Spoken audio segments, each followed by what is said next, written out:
yung tawag dito? Kailangan, bago ka mag-present ng iyong product, dapat alam mo muna, di ba? Basic, ballpen. Ano unang papasok sa'yo pag sinabing ballpen? Unang-una yung ballpoint. Dapat kailangan. Yun ang i-market mo. Ballpoint namin, gawa ko ito sa ano? Gawa ko ito sa bakal stress, di ba? Di ba yun? Di ba? So kailangan, medyo yung dating mo, kakaiba, may atake, at may konting yabang na totoo naman. Alright? So, magbigay ka ng mga qualities ng ballpen mo para bilhin ko. Alright? Pabiligin mo kami, pare. Kaya you can make it, you can make it. Alam mo, pinakamahirap gawin to sa totoo lang. Lalo-lalo na yung mag-interview sa'yo, intimidating, yung taning-taning. Yung ballpen na yan, pangangit naman ang pangit yung okay. Papasok ko naman rin, pare, sa? Anong may ko, pare? Benjo. Sige, Benjo. Ano ba na natin, pare? Sir, spend.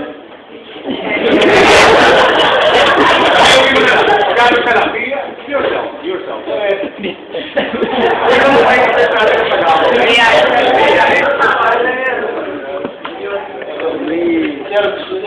Try niyo itong ballpen. Sige. Oo nga!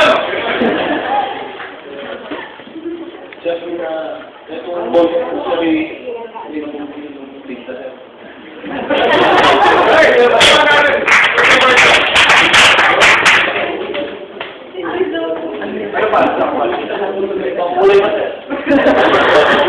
So maraming kulay ito.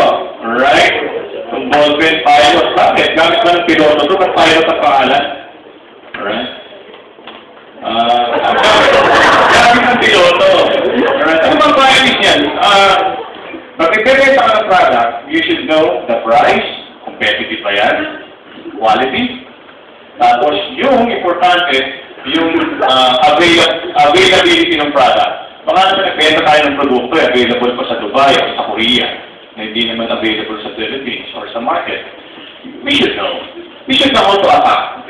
Sa sales kasi kailangan mabilis ka. Example, sir, maganda ako po. Gusto po kayo, sir? Speed na tayo tayo, sir. Lalo kayo kumakakas dahil sa ego nyo. Sir, actually, I have a ballpen. This ballpen actually is made from United Kingdom. So, alam niyo naman ang quality ng United Kingdom, sir, di ba? So, ganun, kailangan medyo yung atake nyo may yabang.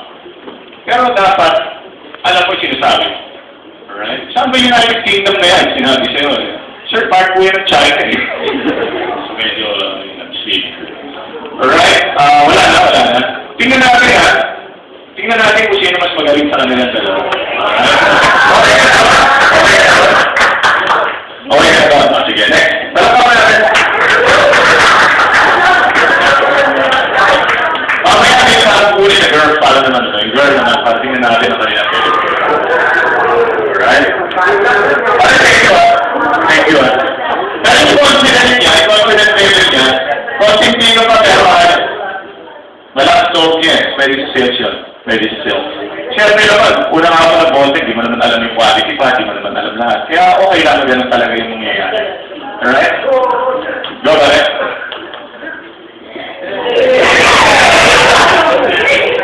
Ako na tayo na yung Rosales.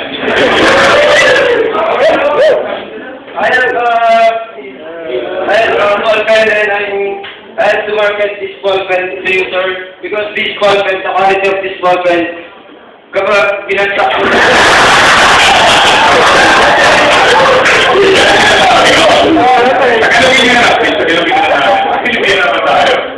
Sa marketing, at sa sales, we accept Tagalog.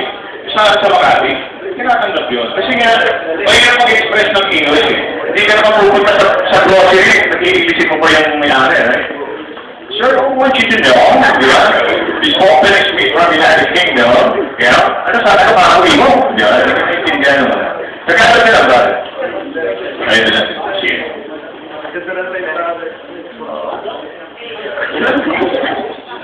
Ano ba, eh? Wala. Magandang hapon sa iyo, sir.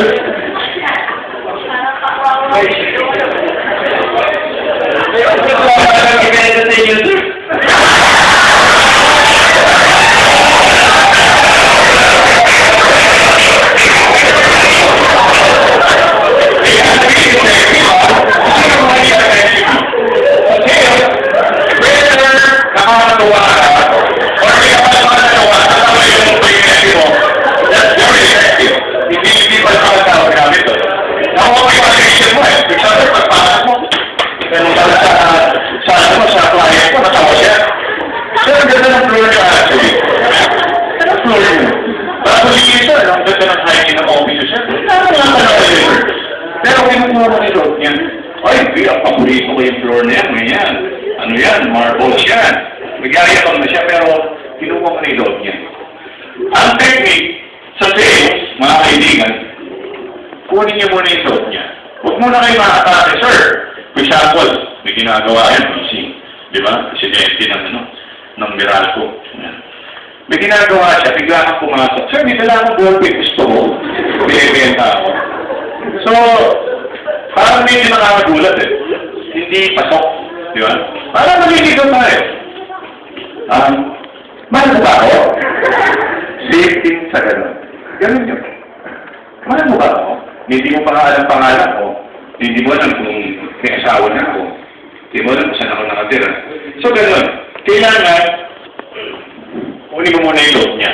Pagpasok mo, hi miss, would you like to know me? Kaya taliktal, no? And then siya, alam na ka na. Sabi naman, or, anong gagawin mo after this? Okay, pakilala ka muna. Alright, ulitin natin, medyo na ano lang. Pero kung hindi na dapat, umulit ka. Okay, go. Hindi, okay. Pasok. Okay, isa. Okay, pinantotation natin. Mabulat ako. Okay. Siguro pinakamaganda, kumustahin mo muna ako. And then, sir, kumusta na po kayo? Matagal-tagal na rin po tayo hindi nagkita, sir. Ganyan. Matagal-tagal na tayo hindi nagkita kasi ngayon na tayo nagkita, sir. Okay, go. Relax. Yun ang ating magic doon. Relax. Huwag matesen. Okay. Pasok.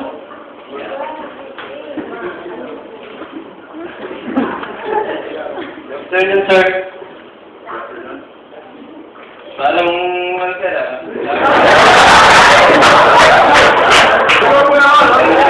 Sir, parang matapit ang suok mo kayo.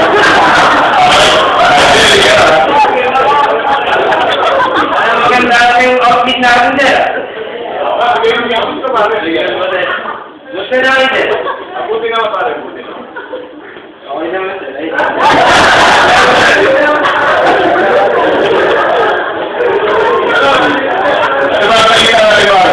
Showbiz pa yung babalik namin sa akin. Hindi naman, sir. May kwan ako dito, sir. May content akong gustong ibenta sa inyo, sir. Ako din may ballpen. Ay, may content, sir. Maganda yata yung ballpen ko, pare. Oo nga, sir. Ang kaibahan naman, sir. Yung pula ninyo kasi, kapag nabagsak ko yan, sir, hindi nagagana, sir. Itong content ko naman, sir, kapag pinagsak mo, tuloy-tuloy pa rin yung i-drive, sir. Kaya kapag maganda, sir, magkano naman yung content niyo, sir? Lagi 8 pesos na ganda. Ay, ikon na po, sir.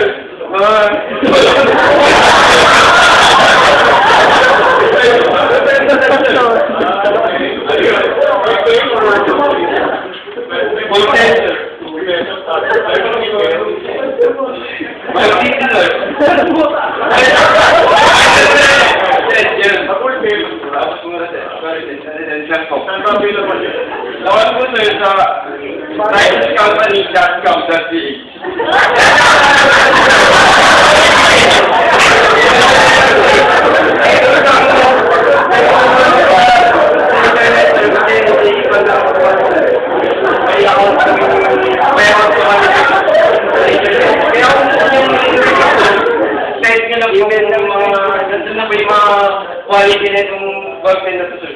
Yun ang pumasabi ko, sir. Mag-market ba ako? May dala ka na? Ay, may sample nga ako dito, sir. Marami.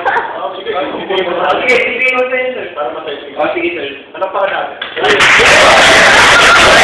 Ano gusto mo ibenta? May camera naman siguro, gusto mo ba? Or anything, cellphone. Ano ba kinalo? Ano nga daw ang kapitano niya? Okay. Unship ba? Yung radyo. Ano na, cellphone na lang. Try natin. Okay. O kunwari, busy ako dito. Pasok ka. Check natin ha. Tingnan natin kung sino mas magaling sa sales. Ang babae o lalaki.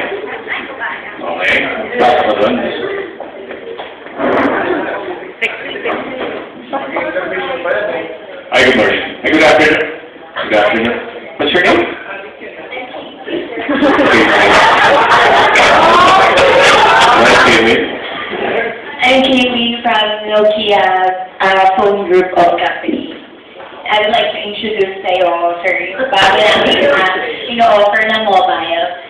Itong mobile na to, sir, thank you, sir.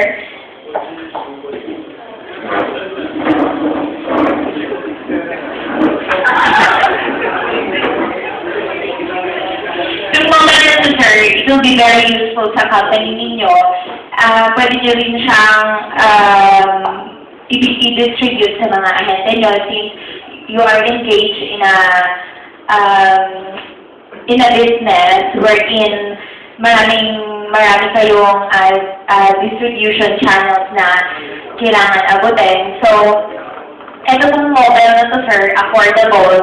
Ang features niya, stainless siya, color black, pwedeng unisex, meron din kaming white nito. Ang advantage nito sa ibang cellphone is, itong cellphone na to, bukod sa affordable, may camera siya, tsaka magaganda yung features niya, may na magagamit niya sa company, meron siyang pwede mag-store ng notes, malaking memory niya para sa mga yung memory niya para sa mga files, may calculator din siya na tsaka maganda ang benefit na ibibigay nito sa inyo. Bukod sa madali kayong communicate sa mga ibang tao, madali nyo na rin malalaman kung ano bang mga kakulangan at kung anong mga dapat meron para sa kanila. Galing ha? Italapang nga na sila. So, at least, alam mo yung basic ng product. And then, confident siya. Tsaka pag nag-explain ka dapat, tingin ka na sa eyes niya dapat. Tingin ka na sa eyes. And then, be comfortable. Comfortable ka na dapat. And then, pag nag-explain kayo ng isang product, huwag naman yung nakatago. Sir, actually, kung cellphone na to, stainless, di ba? You should show the product. Sir, ito po kasi yung product na to. Example yan. Ito pong product na to. Kita mo sa stainless, right? So, pinitext mo. Magkita tayo sa ilalim ng punong mangga. So, yun. Job well done. Congratulations. Ang galing. Pero pa?